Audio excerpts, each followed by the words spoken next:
کیا 2030 میں دجال کا خروج ہو جائے گا؟ سنن ابن داؤد کی حدیث نمبر 4294 میں نبی پاک صلی اللہ علیہ وسلم نے فرمایا کہ بیت المقدس کی آبادی مدینہ کی ویرانی ہے، اور مدینہ کی ویرانی بڑی جنگوں اور فتنوں کا ظہور ہے، اور فتنوں کا ظہور قسطنطنیہ کی فتح ہوگی، اور قسطنطنیہ کی فتح دجال کا خروج ہوگا۔ تو یہ ایک سیریز بنی ہوئی ہے، باقی چیزوں کا ہم پچھلی ویڈیو میں تذکرہ کر چکے ہیں کہ 2023 میں ترکی کے ساتھ کیا ہو سکتا ہے، اور یہی ایک پوری سیریز لے کے چلے تھے۔ دوبارہ سے میں آپ کو بتاتا ہوں کہ بیت المقدس کی آبادی 2017 کے اینڈ میں، دسمبر 2017 میں ٹرمپ نے بیت المقدس کو، یروشلم کو اسرائیل کا کیپٹل بنا دیا۔ تو اگر ہم اس کو آبادی مان لیں، بیت المقدس کی آبادی، تو آپ نے دیکھا کہ 2020 میں مدینہ ویران ہو گیا کرونا کی وجہ سے، اور اس کے 2.5 سال بعد آپ دیکھیں گے 2022 میں بڑی جنگ کا ظہور آپ کو نظر آیا کہ رشیا نے اٹیک کر دیا یوکرین پر، اور آج پوری دنیا یہ کہہ رہی ہے کہ تیسری جنگ عظیم چھڑنے والی ہے، یعنی کہ تیسری جنگ عظیم کے بادل جو ہے وہ ہمارے سروں پہ منڈلا رہے ہیں۔ بہت سارے سربراہ پیوٹن کو سمجھا بھی رہے ہیں، تو یہ ایک ظہور نظر آ رہا ہے بڑی جنگ کا۔ اس کے بعد نبی پاک صلی اللہ علیہ وسلم نے فرمایا کہ بڑی جنگ کا ظہور قسطنطنیہ کی فتح ہوگی۔ ظاہر بات ہے قسطنطنیہ ہاتھ سے جائے گا تو فتح ہوگا۔ اور پھر ایک حدیث میں اگر آپ اگلی حدیث میں اگر ہم دیکھیں، سنن ابن ابی داؤد کی حدیث نمبر 4296 میں نبی پاک صلی اللہ علیہ وسلم نے فرمایا کہ بڑی جنگ اور قسطنطنیہ کی فتح کے درمیان 6 سال کا عرصہ ہے، اور 7واں سال دجال کا خروج ہوگا۔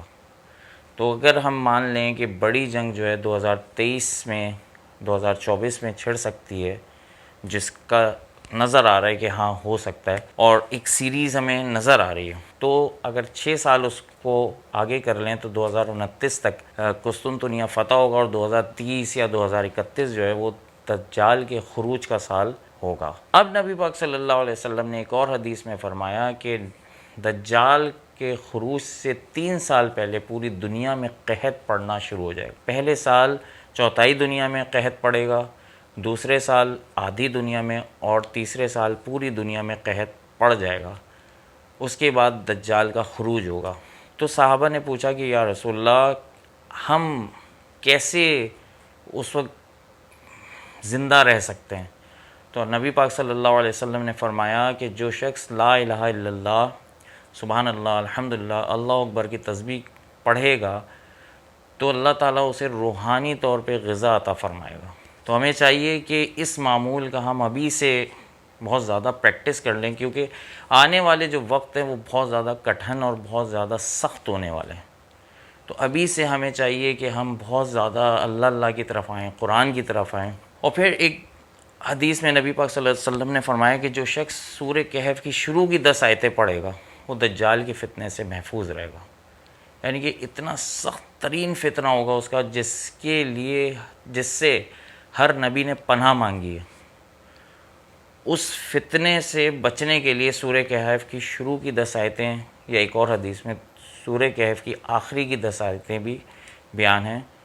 اور جو شخص جمعے کے دن سورہ کہف کی تلاوت کرے گا وہ بھی دجال کے فتنے سے محفوظ رہے گا۔ تو اپنے گھروں میں سورہ کہف کی شروع کی 10 آیتیں پرنٹ کر کے لگوا لیں، اور ڈیلی اس کو پڑھا کریں، اپنے بچوں کو بھی پڑھائیں، خود بھی پڑھیں، کیونکہ دجال کا فتنہ بہت زیادہ سخت ہوگا۔ دجال جو ہے پورے رزق کو کنٹرول کرے گا۔ جب دجال نکلے گا تو وہ موسم کو بھی کنٹرول کرے گا، رزق کو بھی کنٹرول کرے گا۔ موسم کا کنٹرول تو آپ نے دیکھ لیا کہ ہارپ ٹیکنالوجی کے تھرو موسم کنٹرول ہونا شروع ہو گیا ہے۔ اب رزق کو کیسے کنٹرول کرے گا؟ وہ سمپل، اتنا کوئی مشکل نہیں ہوگا اس کے لیے، کیونکہ جیسے سویڈن میں ایک 2017 میں ایک چپ جو ہے وہ لانچ کی گئی ہے، جو کہ ادھر چاول کے دانے کی طرح سے ہوتی ہے، وہ ادھر لگ جاتی ہے، اور جب یہاں انجیکٹ ہو جاتی ہے تو پھر آپ مثلا وہی آپ کا پاسپورٹ ہوگا، وہی آپ کا ATM ہوگا، اور وہی سب چیزیں ہو جائیں گی. بڑا ایزی سا لگ رہا ہے کہ یار یہ تو زبردست ہو گیا, کوئی اسنیچنگ کا بھی ڈر نہیں ہے, کوئی مسئلہ ہی نہیں ہے, جہاں میں جاؤں گا میرے ساتھ یہ پورا بینک چل رہا ہے اور سب چیزیں چل رہی ہیں. یعنی کہ آپ ادھار بھی لیں گے تو آپ کو چپ کی ضرورت ہے, کیونکہ کیش لیس سوسائٹی میں ادھار بھی ٹرانسفر ہی ہوگا. تو جب آپ نہیں مانیں گے اس سسٹم کو تو وہ آپ کی چپ جو ہے ڈسیبل کر دی جائے گی اور لاک کر دی جائے گی. اس کے بعد آپ پڑے رہ جائیں گے, آپ کو نہ کوئی ادھار دے سکے گا اور نہ جو ہے وہ آپ کسی سے لے سکتے ہیں کچھ. تو ایک تو یہ رسک کے کنٹرول کرنے کا ایک نظر آتا ہے. دوسرا یہ ہے کہ جیسے یہ پلیٹ فارم ہے, اب اس پلیٹ فارم پہ پوری دنیا سے لوگ جو ہے مختلف قسم کی ویڈیوز بناتے ہیں, ویلاگز بناتے ہیں اور پرینکس بناتے ہیں, اور مختلف جو ہے وہ علماء بھی اس پلیٹ فارم پر ہیں. تو اب یہ ایک پلیٹ فارم بڑا زبردست مزیدار ہے, اس میں خوب پیسے بھی لوگوں کو ملتے ہیں اور تھوڑا سا کام کرتے ہیں پیسے زیادہ مل رہے ہوتے ہیں, اور ویلاگز وغیرہ جیسے بنا رہے ہیں تو اس میں بھی بہت پیسہ ہے. تو اس پلیٹ فارم کے ذریعے بھی رسک کا کنٹرول ہو سکتا ہے کہ آنے والے وقتوں میں فزیکل بزنس بالکل ختم ہوتے چلیں گے اور یہ بزنس جو ہے نا, جو آن لائن بزنس ہے, یہ زیادہ ہونا شروع ہو جائے گا. ٹھیک ہے, پیسوں کی تو ان کے پاس کمی نہیں ہوگی, تو زیادہ یہ بزنس ہوگا, لوگ زیادہ اس سے جڑتے چلائیں گے. پھر ایک پالیسی آئے گی کہ آپ ایگری کرتے ہیں دجال سے, اگر آپ کہیں گے یس تو ٹھیک ہے, اگر نو تو آپ کا اکاؤنٹ بلاک ہو جائے گا. اس کے بعد پھر آپ سارے جو مزے ہیں آپ کے ختم ہو جائیں گے. تو بہت سارے مسلمان بھی اس کے فالوور بن جائیں گے کہ مصلحت کے تحت, یار ابھی تو ظاہر بات ہے مجبوری ہے, اب کیا کریں, تو مصلحت کے تحت بھی اس کے فالوور بن جائیں گے. اس لیے کہا ہے کہ حضرت مہدی کی جماعت میں بہت تھوڑے سے لوگ ہوں گے, بہت زیادہ لوگ نہیں ہوں گے, بہت تھوڑے سے لوگ ہوں گے, کیونکہ وہ فتنہ اتنا زیادہ سخت ہوگا کہ اس سے بچنا لوگوں کا محال ہو جائے گا, بہت مشکل ہو جائے گا. تو ابھی سے اپنے آپ کو اس کے لیے ریڈی کریں, بہت زیادہ دن نہیں رہ گئے, کچھ ہی عرصہ رہ گیا ہے. 2030 میں نہیں بھی تو آگے 4-5 سال 6 سال 10 سال بعد, لیکن بہت زیادہ وقت نہیں ہے. اب وقت بالکل جو ہے نا وہ سمجھے سر پہ آ چکا ہے.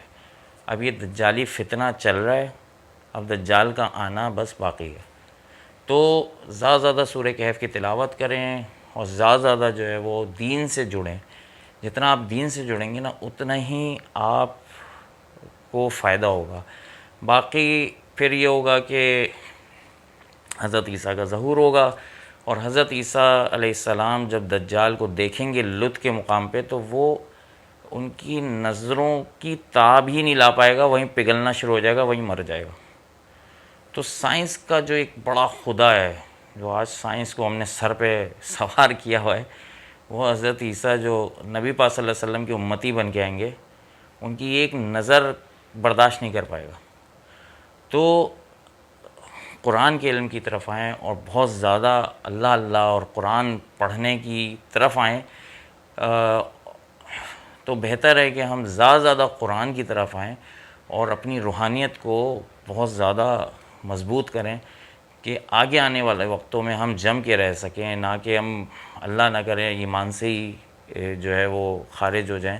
اللہ سے بہت دعا کریں اللہ تعالیٰ ہم پر ہمارا حامی و ناصر ہو اور ہمیں ہر قسم کے دجالی فتنے سے محفوظ رکھے. امید ہے میری بات سمجھ آ گئی ہوگی. اپنا بہت سا خیال رکھیے گا. Thank you very much.